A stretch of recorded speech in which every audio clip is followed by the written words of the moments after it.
what he wants because it's working for the Knicks. I mean, dizzy. It's something to fear. Like this is something to fear. Like I haven't been one to truly believe all curses, but this is just absolutely the weirdest thing that I've ever seen. I mean, how do you explain when you're down over 20 points with less than 8 minutes to play and you do this type of comeback? Like that is just unreal. They're cursed. Like, there has not been an occurrence of this type of comeback in this short a time in a very, very long time. In fact, of the last 400 plus games, only 2 teams have done it, and the Knicks were one. Look at that. So okay, that's amazing. I don't know. I feel sorry for Cleveland. Wait, okay. We're going to keep it moving because I can go on all day talking about this curse. We'll see what happens. We'll see if it's true. We'll see if the Knicks get to the Eastern. Don't talk about it being true or not. Don't talk about it being true or not. Like, there is a curse, and there is something going around. And Danhausen, I respect you. In fact, curse all. Just curse everybody who's not us. Don't bring it over here. Take it over there. All right. So let's move on to the West. All right. We had the Spurs and the Timberwolves, and they went to a game 6. The Spurs won 139-109 to set up a conference final with the champs OKC Thunder.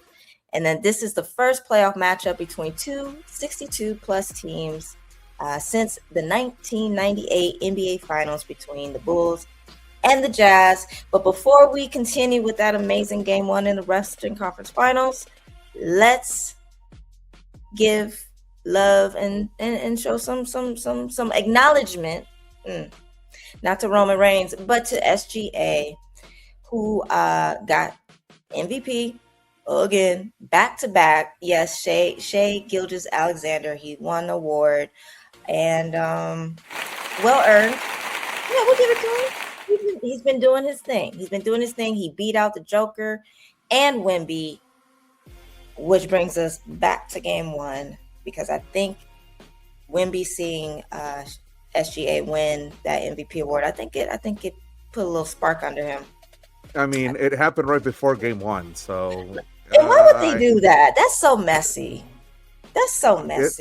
Is it messy though? I love it. I thought it was on purpose. It probably was on purpose. Great drama. Well, that led to an amazing performance by the Spurs and by Wemby. Okay. All right. It was a highly anticipated matchup. Wemby had 41 points. Solid. 24 rebounds. Solid. I'll say it again for the people in the back. 41 points and 24 rebounds. Wemby did his thing. Dylan Harper, he finished with 24 points, which was a team playoff record, 7 steals. And the San Antonio Spurs, they beat Oklahoma City 122-115 in double overtime. What a way to kick off the Western Conference Finals. What? I mean, this is absolutely amazing. And here's another little stat for you, Shorty. Both Eastern and Western Conference Finals, back-to-back nights, finished 101-101. Ooh. How'd you catch that? Wow. That's interesting. Okay. There's some woo-woo going on. It's some woo-woo. There's some Danhausen-isms going on. It is some woo-woo. So do you think the Spurs could take the full series, though? You know what? If the Spurs play the way they played in game 1, I don't see how they can't. Now, here's the other thing. You know, the Spurs and OKC. Yes, they're following in the footsteps of Jordan and Malone. So that's going to be a series that's going to drag out a little bit longer than probably the Knicks and Cavs. You know, you've got the Danhausen effect in the other series. So.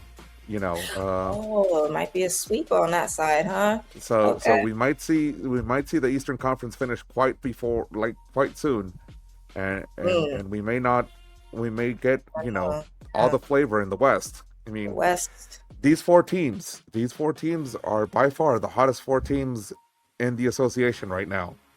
Looking strong.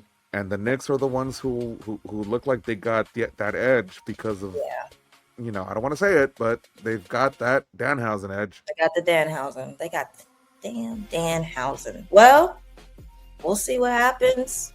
We got more action throughout the next few weeks. Tonight, I think there's a game. Too much. It's the Western Conference game 2 tonight. I believe it's happening right now. Okay. We'll catch up. We'll catch everybody up to it. We sure will. Let's catch them up real quick then with the WNBA because they kicked off their season, and it's been going down too. They've been balling, and you know who's really been balling? Miss Aja Wilson. Aja Wilson. And the Las Vegas Aces, they had a win over the Suns. And Aja recorded her 5th career 40-point game. She passes Breanna Stewart and Diana Taurasi for the most in WNBA history. She also becomes the only player in the league history to have multiple 45-point games. Check out her stats for that win against the Sun. Her stats were 45 points, 15 out of 18 field goals, 2 3-pointers, 3 rebounds, 3 assists. Talk about productive. Dizzy, I think, I don't know, this might be another MVP year for her. It very well could be another MVP year for her, and she was just balling out. In fact, the fact that she shot 80% from the field has only been done by Paige Beckers of the Dallas Wings. So, it is very unique to see, and she was just balling. Like, she had herself a day. I don't recall anybody having a day the way that Aja did, like, because she had the points and she had the rebounds and she had the shooting percentage and she had the free throw percentage. I think the only thing that would just like top it off would be is if she made it into a triple double with 40 plus points. I mean, but that's asking a little too much. But is it though? But Aja can do it. That's the weird, like, not the weird thing, but that's a crazy thing. That's the crazy thing. And we might see it. And hey, maybe we'll see it in the Commissioner's Cup. Yes, it's the season of the Commissioner Cup. It's tipping off in 2 weeks, which is crazy because the season opener just happened. And now we're in a tournament. All right, let's get it popping then. Get right to the action. I like it. So the winners of the tournament, they'll not only get a nice trophy, but they are also compensated close to $500K. All right, so that's about $30K each for the players on the winning team, and the MVP will get an additional $5,000, and the players on the losing team will take home $10,000. Last year's Cup winner was the Indiana Fever, and the MVP was Natasha Howard. I like these tournaments. It gives them, extra incentive to make some money and win. And it draws people to the sport in the summer. Like this is what you kind of like need point. A little extra boost to get people watching your sport. And that's a good point. And the WNBA is doing this right. Granted, it's kind of like a quick tournament, and every team only plays 4 games, but hey, it's good. It's good. It's good for the sports. It's gonna be fast paced. I hope that we see the teams in form because it is still early in the season, but I've got high hopes for Dallas young team. I've got high hopes for what Washington is doing. Atlanta, the Atlanta Dream looks strong. Yeah, the Atlanta Dream looks good. I wish the Sparks would get it together. I was just about to say, I'm going to keep my head up high for the Sparks. It's been a minute since much, but maybe this is the year. So shout out to the Sparks. Y'all go do your thing. All right. We got some, so we went from the NBA playoffs, WNBA. Now we got some NHL. NHL Boy, do we have some playoffs. NHL. All right, so let's start here. So the Carolina Hurricanes, they are the number 1 seed from the Metropolitan Division. I'm sorry, let me back up. We got a game 7 to talk about. We got game 7. Oh, that was a big one. So, all right, so the game 7 was the Sabers, and they hosted the Canadiens in a wild game 7 in Western New York. Alex Newhook scored at 11:22 of overtime to give Montreal a 3-2 win against Buffalo in game 7 on Monday. Newhook, he took a cross ice pass from Alexander Carrier. He skated to the top of that left circle and scored with a low wrist shot. Just whipped it on in there.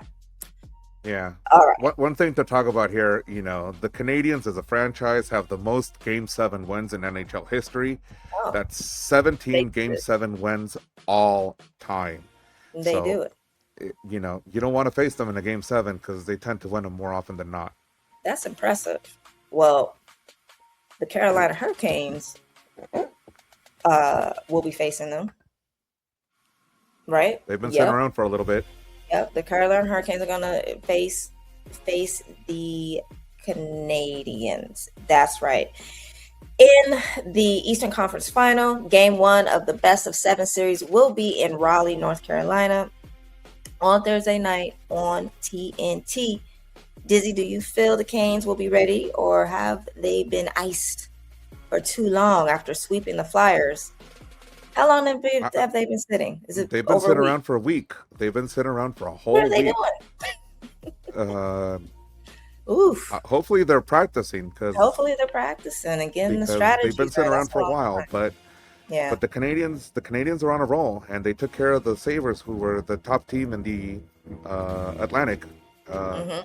So Eastern Conference is shaping up to be a doozy, and you know what? If the Canadiens can pull this off, this would be the Montreal Miracle, because Carolina's hot. Montreal Miracle. Well, I'll be checking that out.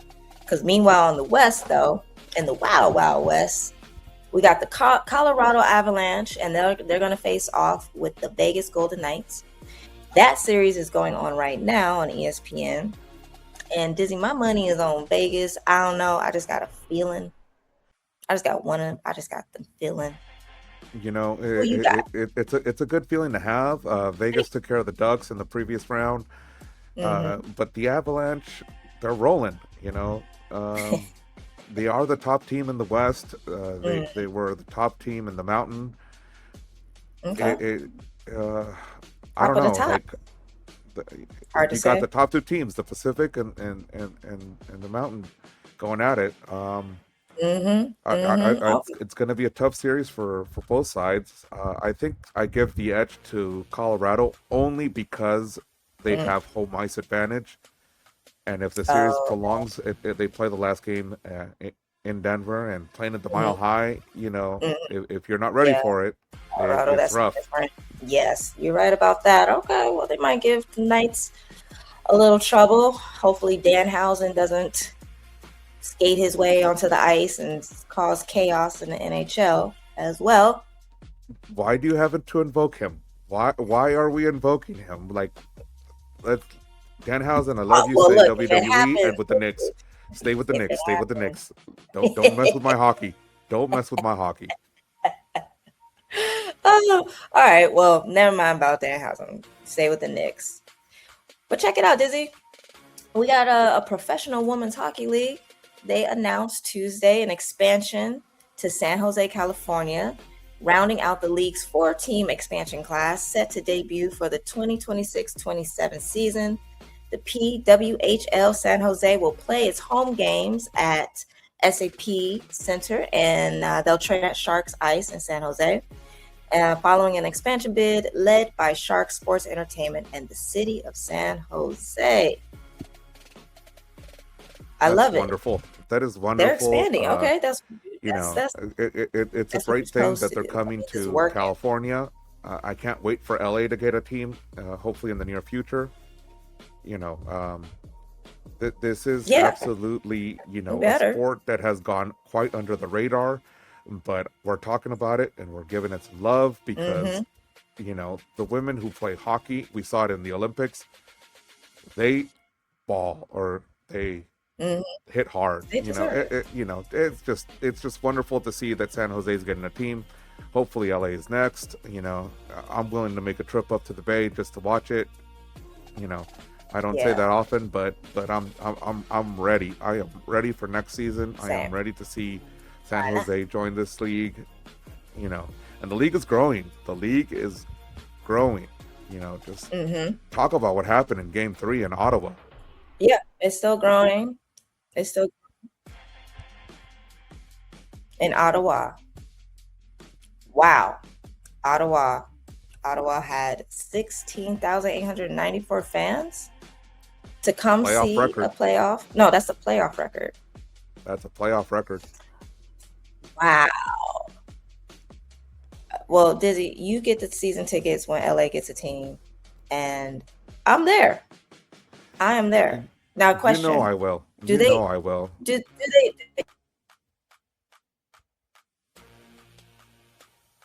Hey, women fight? I don't think the women fight, but I don't think I need them to fight. I don't just need need them to play fight. hockey. I'm just curious. I just need them to hit hard. That I'm sure. I'm sure they are.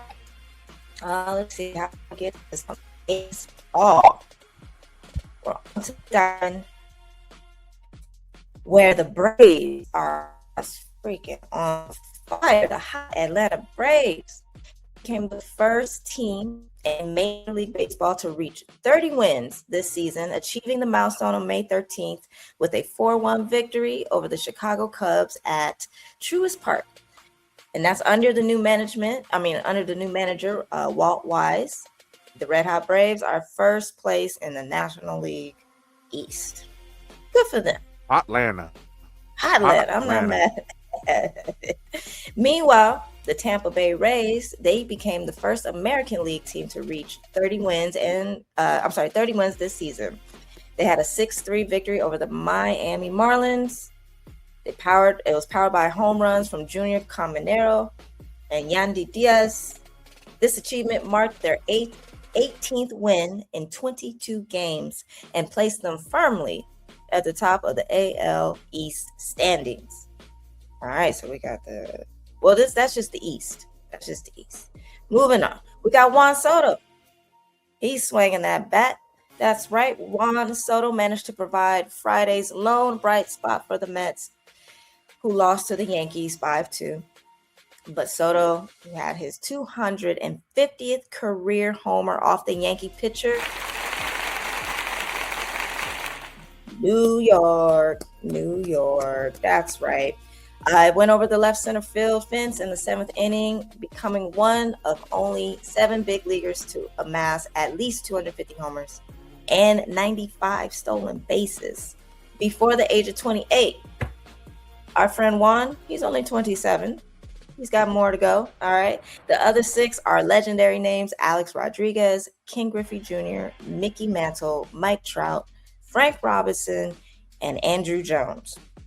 Congrats. That's some elite company. That is some elite company that you're joining, buddy. Heck yeah. That's where he should be. Here's another one. George Springer. Look at that. Boo. Well, okay. All right. Well, he recorded his 1,500th 1,500th hit of his Major League Baseball career on Monday. While playing as the designated hitter for the Toronto Blue Jays, he reached this milestone with a leadoff single in the first inning against the New York Yankees at Yankee Stadium. That's a good way to do it. That's a great way to do it. Shout out to George. Keep swinging. Or not. Dizzy disagrees. And Dizzy's going to disagree with this next one. Look. We had rivalry week. Look. Look, he played for the Astros, and the Astros are, He's not with the Astros no more, though. But he still was with the Astros, and well, he still got his 1,500th hit. Dizzy, rivalry week. Yes, the Phillies swept the Pirates. Yeah, I know somebody else who got swept. Oh no, you're talking about the Mets beating the Yankees. Yeah, Yeah, the Subway Series. Yeah, woo. I'm talking about that. Art, why do you got to show that? Yeah. Art. Thank you, Art. Why you got to show that? Art. Go ahead and read that. Dodgers. Cute. I don't like you right now. It's about time. I don't like you right now. I'm sorry, Dizzy. All right, we can move on. We swept y'all last year, so it's about time you win one. Okay, all right. You living in the past. Okay. Let's keep it current. Moving on to the NFL. The NFL schedule has been released. And the NFL schedule, well, we're going to see a rematch of Super Bowl 60. That's between the New England Patriots. They're going to visit the Seattle Seahawks in the Pacific Northwest on September 9th at 8:30 p.m. Eastern, live on NBC and Peacock. That's going to be a good one. This is the first time in 10 years that we'll see former Super Bowl opponents face off as the opening day kickoff match. The last time the Broncos hosted the Panthers at Mile High. Dizzy. I think this is one match or rerun. Is Seattle gonna run it back?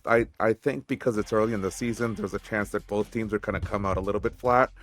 But nonetheless, it's a very attractive matchup on paper. Hopefully, it lives up to the hype. I don't know why we're kicking off on a Wednesday, but at the same time, at the same time, I guess it has to do with the rest of the week one slate, because you've got the Niners and the Rams playing on Thursday from Melbourne, and that's just one of the many attractive matches, because you've got other divisional rivalries in week one, like the Commanders visiting the Eagles, and the Packers at the Vikings, and the Cowboys at the Giants on Sunday night, and the Broncos at the Chiefs on Monday night. So it is a it's very rare to see divisional matchups in week one, but when there are, it just leads to animosity and fire and fights, and you just love it. I love it. It sets it off. And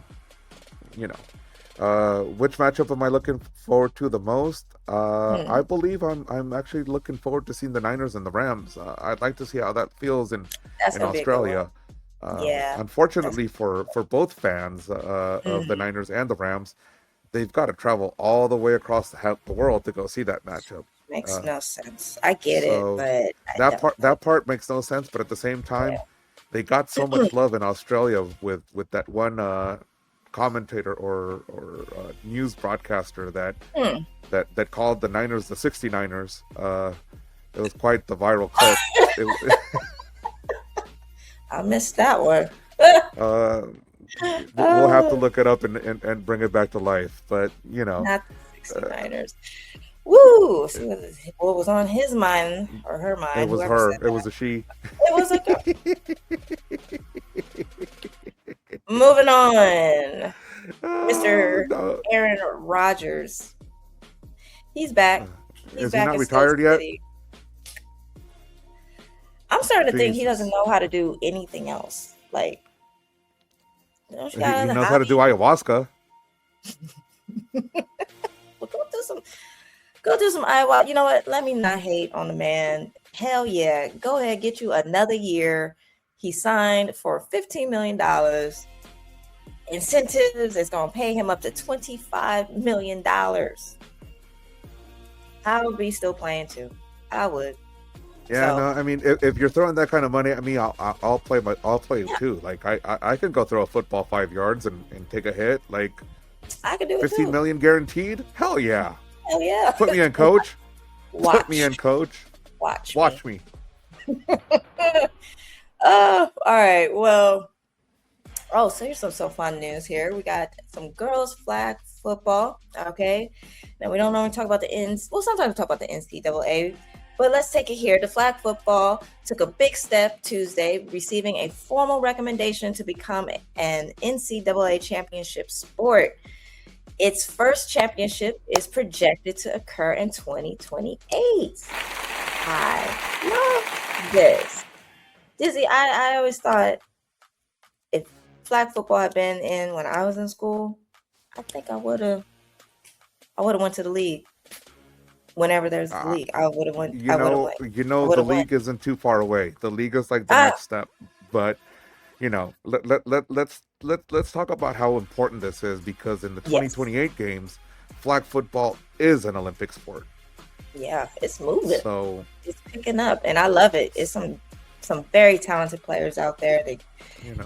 I enjoy watching. And this is on the heels of states like New Jersey, Kentucky, North Carolina, Kansas, Maryland, and DC sanctioning and approving women's flag football as a varsity high school sport. That's fire. That's fire. So give the kids more opportunities, give the women more opportunities. I'm all for this. Like the girls are gonna take over, and the girls are gonna start to get the opportunity, and I hope that they can showcase their talents. I am all about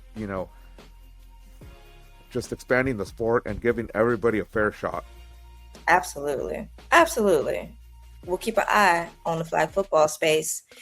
And as we continue to speak about women's sports, let's jump to NWSL Matchday 8, women's soccer, y'all. All right, we got Boston Legacy continue their magic on Brazilian Heritage Night at Gillette Stadium, rallying past Orlando in dramatic fashion for the second comeback win of the season. It was 2-1 in the only game midweek. All right. Then we got the Current. They continued their red hot streak with a commanding 3-0 win at home against the Houston Dash, extending their home unbeaten streak to 21 games. This dates back to 2024. Timwa Chawiga scored a brace. I hope I pronounced her name right. You did. You got her name right. And she scored a hat trick a week ago. Like, that's 5 goals in 2 weeks. That's a lot of goals. Tip of the hat to you. It's hat to you. All right. Well, then Bay FC and Boston Legacy FC played to a 1-1 draw on Friday evening in the first matchup between the two clubs. Despite Legacy going down a player early in the match after a first half red card. Oof. And then we got the San Diego Wave. They beat the Washington Spirit 2-1, ending their 8-match undefeated streak. Washington fans still have something to celebrate, though, because midfielder Andy Sullivan reached 10,000 minutes played. That's a lot of minutes. That's a lot of minutes. That's a lot of running. Okay. Gotham FC. If someone told me to go run for 10,000 minutes. Okay, anyway. This Gotham FC, they stayed rolling behind familiar stars heading into the weekend with 2 unanswered goals coming from some fan favorites. Jaden Shaw, while captain Tierna Davidson found the back of the net for the definitive 2-0 win. After 3 tough matches, I should say, that saw the Courage drop points, they finally found their stride this weekend with a strong 4-0 showing against the visiting Chicago Stars. Denver Summit, they earned the first home win in club history by defeating Orlando 3-1 behind a game-winning brace from Colorado native Janine Sonis, who has now scored braces in back-to-back matches. She balling. It was a hard-fought battle between the Portland Thorns and the Angel City at Providence Park, but the scoreline ended in a 0-0 draw. The Thorns haven't conceded at Providence Park since last season, going 504 minutes without letting any goals at home. Okay, at least Angel City stopped losing. Dang, I felt some tension there.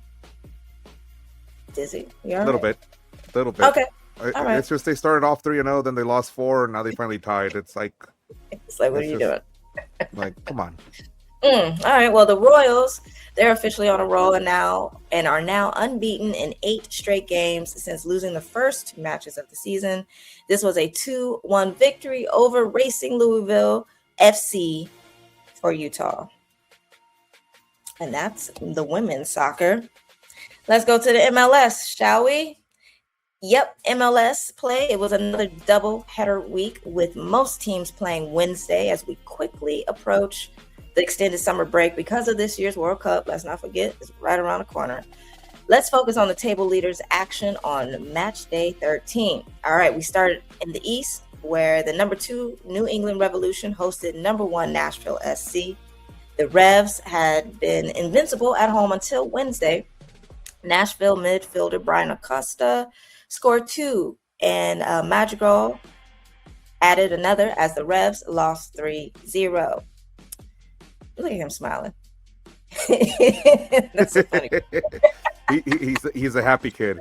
He's like, ha ha. Okay, the victory solidified Nashville at the top of the Eastern Conference and marked their 100th win across all competitions since joining the MLS.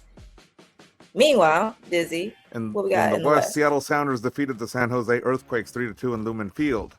Oseis de Rosario scored in the 89th minute to game winner, capping off a back and forth thriller that saw Seattle overcome an early deficit. San Jose dropping from the top of the table to second place because of the loss. Wah, wah. Wah, wah, wah. Too bad, so sad, so bad. San Jose, your run is over. I'm glad we're back to reality. All right, okay. Weekend games. Yes, weekend games. We got where we're at. We're gonna start with Seattle. We're moving on to match day 14, 15 matches, 43 goals, and absolute chaos. If you blinked this weekend, you missed a lot. Oh, I blinked. So let's start with the big streaks. All right. Seattle hadn't lost at home in 22 straight league games. Wow. But here comes the LA Galaxy, who marched into Lumen Field and snap it with a 2-0 statement win. That's wonderful. I'm happy for you, Dizzy. I'm happy for you. Meanwhile, the defending champs keep rolling as Inter Miami shuts out Portland 2-0 to stay flying high in the East. This was their first win at new stadium, which is their new home. No pun intended. Sunday belonged entirely to Hani Mokhtar.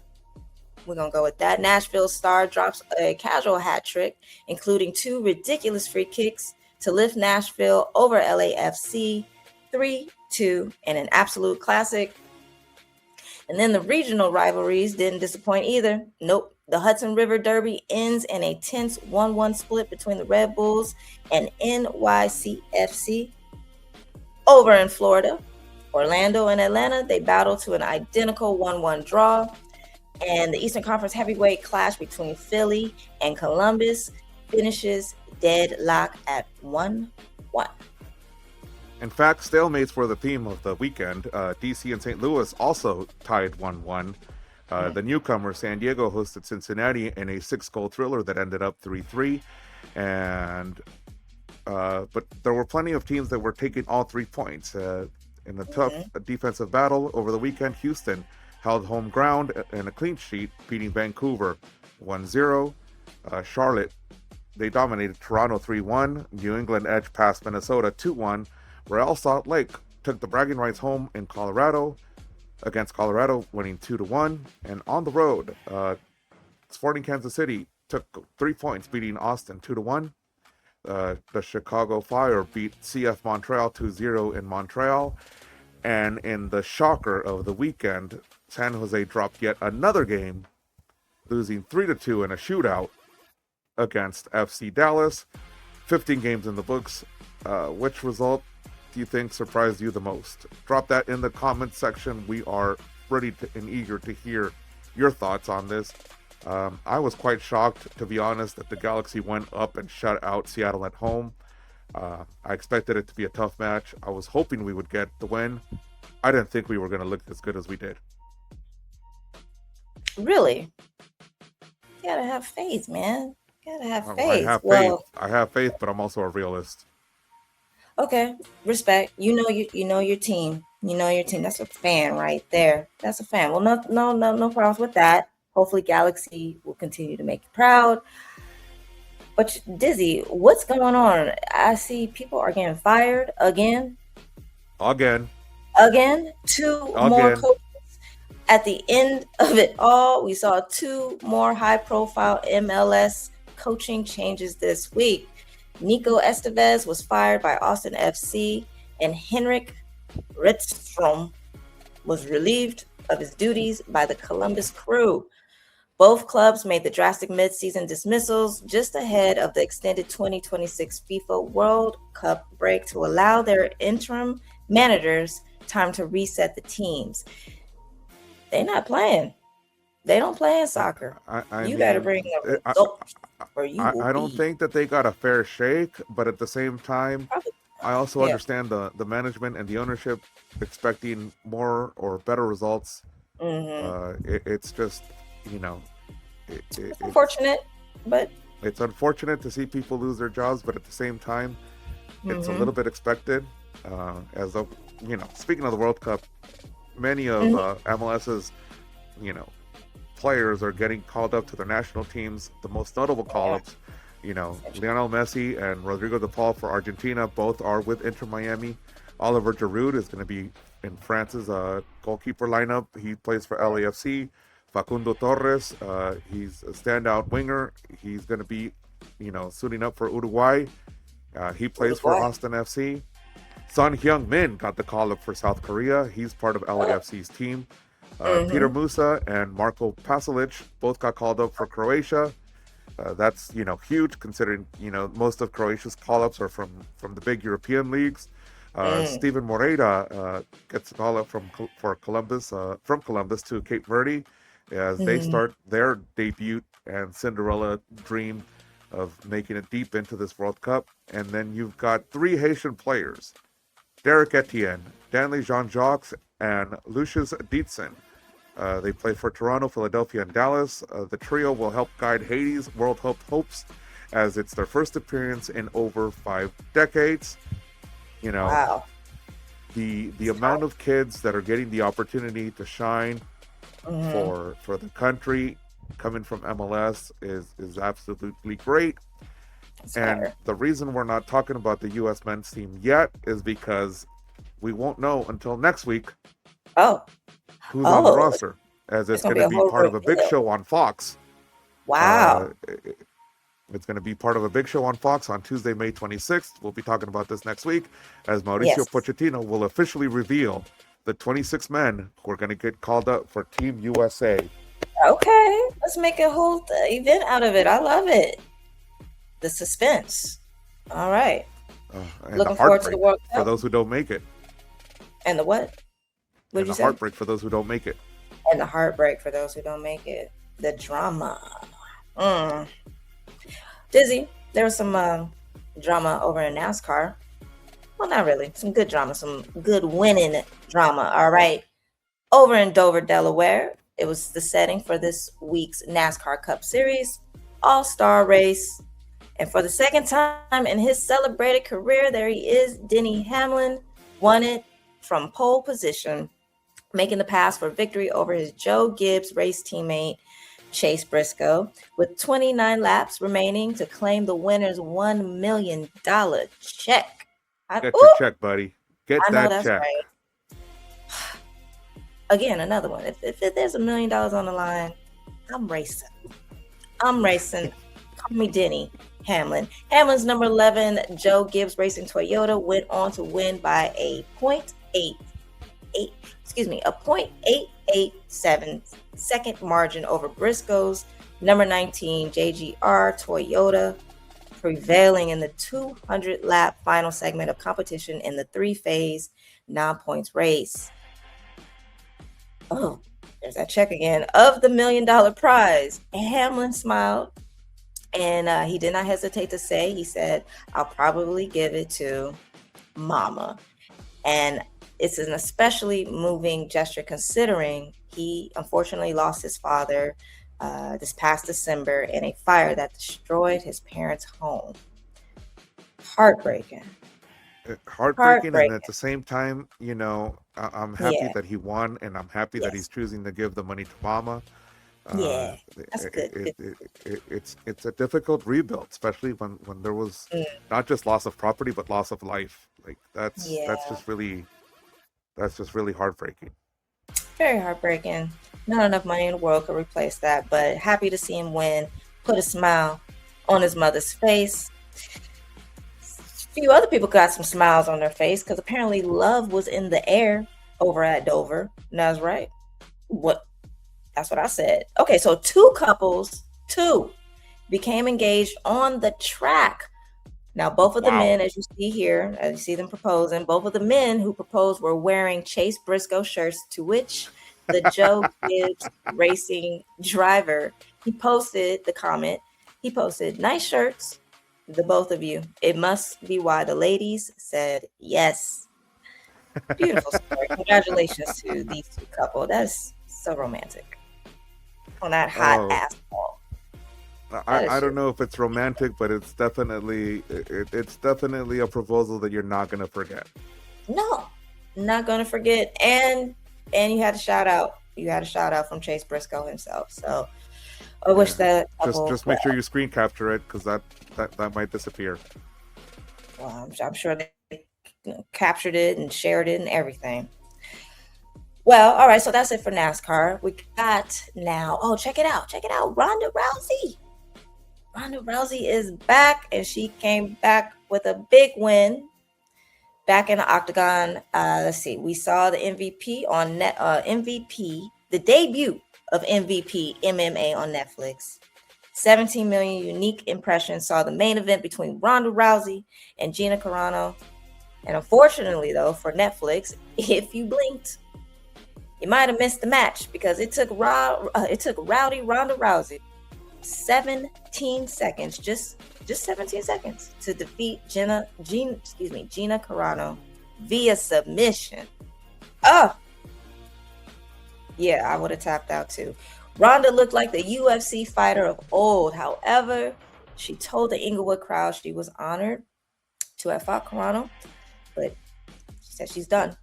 She's done, and she wants to go have more babies. She handled that fight. Like she was ready to go. You get 17 million people to watch her fight. I don't care if it lasted 5 hours or 17 seconds. Like, you earned your paycheck. You got people to watch it. Kudos to you, because you looked like the Ronda of old. I'm not saying that you're old, but like, this is just absolutely you just were in tip-top shape. You did your thing. You got your submission. You were taking care of business the way that you used to in mixed martial arts. You know, there's no reason why people cannot accept the fact that you're the baddest woman on the planet again.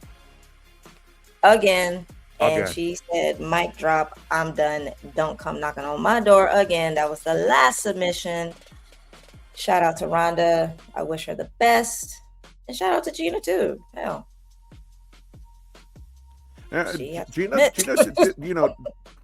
Gina admitted after the fight that she was hoping to get paired up with somebody who also punches, because she doesn't really do well against people who do submissions. And it kind of like clearly it kind of explains that she didn't really have a defense for what Ronda did. But at the same time, yes, Gina's talking like she's gonna come back and do another fight. So hopefully that she gets an opponent that she can match up better with against.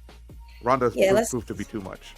Yeah, Ronda was 17 seconds. All right, okay, is that a record? That should be a record. Seems like it should be a record. Moving on, we got some wrestling to talk about. WWE Smackdown. All right, so let me take you back here. Smackdown had a lot of action on Friday, starting with our friend, our homie, Danhausen, back in his lab trying to perfect the machine that produced a mini-Hausen. Gunther, he overplayed his hand with Cody, and he called him out to sign the contract. Gunther was forced into a match for the number one contender with Royce Keys by GM Nick Aldis. Thanks to the distractions by Solo and his MFTs, Gunther Gunther got the win, and we will see Gunther versus Cody for the WWE title at Clash in Italy. That's first ever premium live event in Italy. This is going to be, one of those international first for WWE, and the fact that you've got Cody versus Gunther in about 2 weeks is one that's going to, on paper it looks like it's going to be a match that's going to just take over. It's going to draw a lot of attention. I think so. It's already got my attention. On Monday Night Raw, though, we saw the women's tag champs successfully beat the Judgment Day, Roman Reigns. Oh, I'm sorry. They beat the Judgment Day, and then Roman Reigns and the Usos. They put a beat down on Jacob Fatu, and Fatu challenged Roman to tribal combat, which we will see happen at Clash in Italy as well. Another hardcore type of match. Think of it like a street fight. There are no rules. In tribal combat, you essentially, you got to win it in the ring, but you can use kendo sticks. You can use any weapons at your disposal, and it's a more hardcore version of a street fight. Jacob Fatu is already dangerous as it is. The fact that he's going to have weapons to his disposal is going to put our tribal chief in some harm, for sure. But we'll see this also at Clash in Italy. But by far, the most shocking moment of Raw was the unexpected return of this man. Yeah. Brock Lesnar. Brock. I thought he retired. F5'd Obafemi. Everybody thought he was retired. Yeah. And he didn't just do it once. He did it about 4 times. And, when all was said and done, we saw Paul Heyman walk up to GM Adam Pearce and say, here's a contract, get over to sign it, and we'll see the Beast versus the Ruler at Clash in Italy. It hasn't been signed yet, but Clash in Italy is looking like something to just be afraid of. But before we get to Clash in Italy, we've got Saturday night's main event this weekend, and we've got 3 more matches to announce in addition to the Intercontinental title between Penta and All Ego, Ethan Page, and then you've got Braun Breaker versus Seth Rollins already confirmed, and then now you've got the tag team titles between Brie and Paige against Nia Jax and Lash Legend. You've got Becky versus Soul, and then you've got a 6-woman tag match where you've got Jade Cargill, B-Fab, and Michin against Alexa Bliss, Charlotte Flair, and Rhea Ripley. The girls are coming out to Saturday night's main event. This is absolutely spectacular. Yes. I'm looking forward to all of these matches. The women's, and then you've also got the Street Profits and the Vision going at it for the tag titles on the Raw side. It's just a stacked roster. I don't know how they're going to fit all of this into 2 hours. You know what? I don't know either. They're going to go overtime. They're going to go overtime. And that's okay for us. For us, that's okay. That gives us more to report back to you next week after that was Saturday main events, right? Okay. Saturday night main event on Peacock. I will be on Peacock. I don't know if I have Peacock. Do I have Peacock? You might catch it on NBC. It might be local too. They're not putting that on NBC. But anyway, it's May 20th. So we have this day in sports history. Our good friend, he keeps popping up in our history, Babe Ruth. In 1919, Babe Ruth secured a win on the mound and hit his first career grand slam in the Boston Red Sox 6-4 victory over the St. Louis Browns. Then let's flash forward to 1995 and Game 7 of the NBA's Western Conference semifinals. The Houston Rockets, Mario Elie, hit a game-winning three-pointer. Later, it was famously dubbed as the kiss of death. They defeat the Phoenix Suns, and they capped off a 3-1 series comeback. Just two signs of excellence, excellent performances. Babe Absolute, was hitting. you know, Mario had the absolute. Mwah. You know, that Rockets team, you know, that was a Rockets team of destiny, especially taking advantage of the fact that Jordan was technically retired in the league. The Akeem Olajuwon Rockets took over. I was just about to say Olajuwon. Okay. You know what? I remember not. I didn't like the Rockets back then. I didn't like them. No, but Mario Ali was the hero of that game. Yes, he did. Yes, he was. He made today's sports history on May 20th. Shout out to him. And Babe. Oh, okay. Hey, we got some cute for the kids and the big kids. Big Disney kids. Before we close, here's some fun news for y'all. They're back. Dizzy. Who's back? They're back. Who's back? They're Me? back. I'm back? No, you always hear. I'm talking about Mickey and Friends. Mickey, oh. That's right. They returned as ultra rare baseball cards, but this time they're on new teams. Okay, so check it out. We got on the screen, we got Mickey is a Cub, Donald is a Yankee, and Goofy is a Dodger. Yep, you'll be able to find them in 2026 Topps Chrome Disney, arriving soon. I gotta get that Goofy card. I gotta get. I think I gotta get all of them. I like the collection looks pretty cool. Like Cool. I like it. that. I like it. I don't necessarily like all the teams, but I like it. I like it. They gotta represent everybody. I hope they also bring out Daisy and Minnie and Pluto. Yeah, and, the girls. Yeah, and yeah, the whole Pluto. gang in different teams. You know, this is a nice little preview though. I like this. I like this. Yeah, they're all kind of doing know. the same move on the card though. Hey, Like, somebody needs to catch. Anyway, I'm being silly.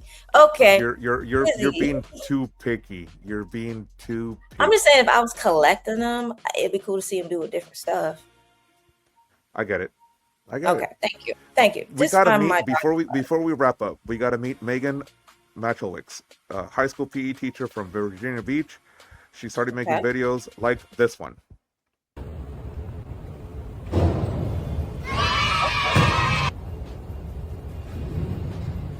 Megan. Okay. Oh, she didn't get it. Nope. Now what? Sorry. She was featured on ESPN Sports Center yesterday, and she's about to hit 1 million followers on TikTok. Let's help this teacher reach her milestone. So everyone, let's find Miss Matt _PE on TikTok and support.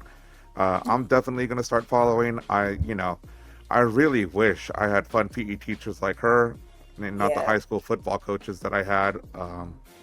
But this Uh-oh. look at all the stuff that she does just to get the balls out of the rafters. She looks I like think a she even model. made a comment that some of the students are on purpose getting balls stuck up there so that she can continue So that making she these can fun get it. videos. Oh, I love it. They're playing into it too. She looks like a fun PE teacher. Honestly, I feel like PE is a fun subject. How can you not be fun? Except if you're a high school football coach. I'm Dizzy. I'm sorry. I mean, just I get it. The- I get it. I get the- it. They take it the- seriously. It's just PE, y'all. it wasn't just how serious they took it. It was how hardcore they were about doing exercises the way that they wanted you to do them. Like it just at times it felt like torture. It didn't feel like fun physical It activity. felt like torture. It just Aw. it felt like a chore, like torture. Like if you didn't do it their way, you had to hit the highway. Hey, all you PE teachers out there, be cool. It's a fun subject, all right? No need to get all tight, all right? Let the kids have fun, learn sports, learn exercise. Be like Megan, okay? What's her Miss Matt _PE. All right, Dizzy. I think that's a wrap. We've exhausted it all. We've talked about the baseball and the NBA playoffs, which is cooking. and it's hot. And I'm ready for some more. I'm ready to go check out the next game. We have Saturday night main events coming up. I'm ready to check that out. Thank you, Dizzy, for joining me. Oh, what? One last thing. Everybody. Okay. We are going absolutely, truly live in a couple of weeks. Guys, be ready, because we're going to start taking your comments and reading your comments live. Yep. We've been working up, the courage to go live. Now that we've got the resources to do it, we're going to do it. So watch out. Yeah. Watch out. Live, stay tuned. We're coming Stay with it tuned. all. We'll keep you updated on when that's going to happen. Very, very, very soon. Dizzy, thank you for everything that you do. Appreciate it. Shout out to Art as well. And give it up. Thank you. And shout out to Shorty Bang Bang. Oh. Shout out to Shorty Bang Bang, who holds down the fort, who represents the ladies. I try. I received that. Thank you. And thank you to you for tuning in. Another week, another episode. It's been fun. Make sure you like, follow, subscribe, and share. Share it. Spread the love to all your other sports fan friends. As for me and my friend, we will be out of here. We'll see you next week. Till then, peace. They be talking.